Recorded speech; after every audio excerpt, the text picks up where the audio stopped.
It's actually one of the most famous Greek myths, and personally one of my favorites. They call, the name is the abduction of Persephone by Hades. So we have four main characters. The first is Persephone, the second is Hades, Zeus, and Demeter. I'm going to start by telling some things about Hades. Hades is the famous underworld king. He was making the rules for the dead souls in the underworld.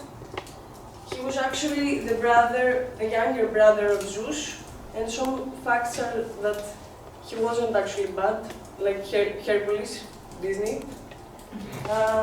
He was really respectful of the rules and the laws that the gods made. And he didn't actually choose to be the king of the underworld. So the story begins from Hades, that one day he wanted to go for a walk in the world of the living souls. He took his carriage and he went for a walk. He saw the nature, but nothing moved him.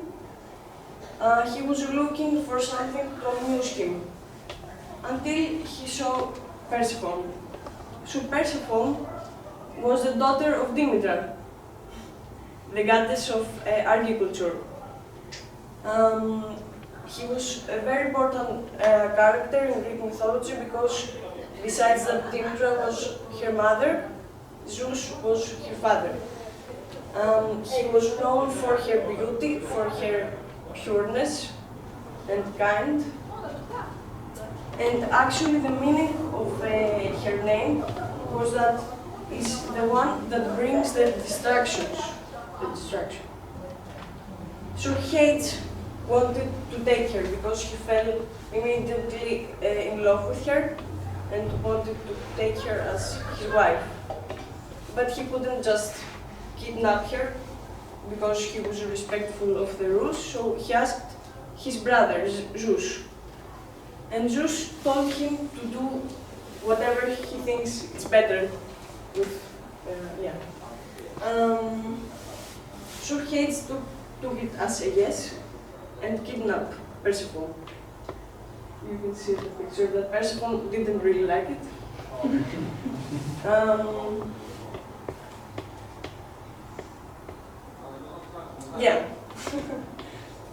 The story tells that Hades wore an invisible helmet and grabbed Persephone from her back.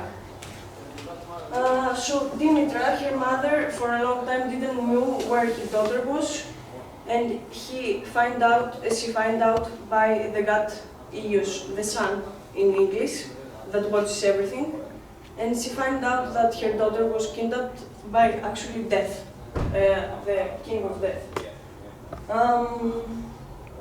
So in revenge, to punish Hades, she went away of Olympus, the place that gods lived. And because she was the goddess of agriculture, every person in earth couldn't grow plants, couldn't eat. So that made the earth slowly die. The people were slowly dying. So everyone wanted Persephone to come back to the earth, to the livings. And nature wanted Persephone to come back. So in the meanwhile, Hades gave Persephone pomegranate, the fruit, because there was a rule that told that any person that would eat something in the underworld couldn't go back in the livings. Persephone didn't know that, so he actually tricked her. That meant that she couldn't go back to her mother, who was grateful for her. But Zeus was very angry for the people because he was the king, and he made a deal between Demeter and Hades. Again, Persephone has nothing to do with it. So he made a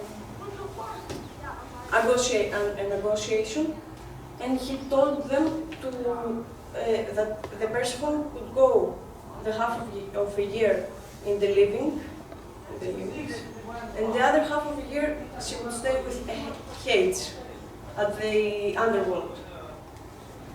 So this represents a lot of stuff, and this is actually the most interesting part. First, you can see that the most obvious is that the half of a year that Persephone goes up to the earth, the livings, people can grow plants. It's the change of the seasons. Half of a year we have winter and cold, the other half we have spring and summer.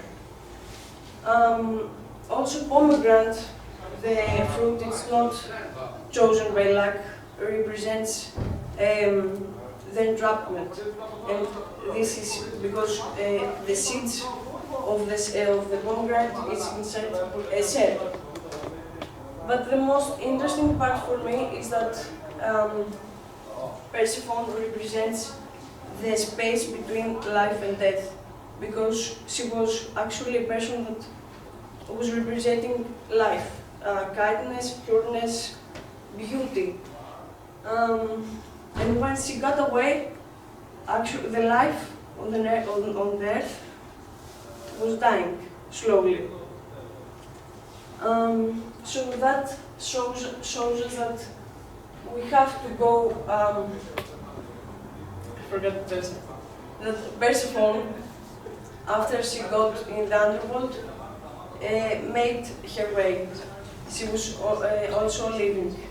And she managed to rule the underworld, the dead souls, pretty well. So that shows us that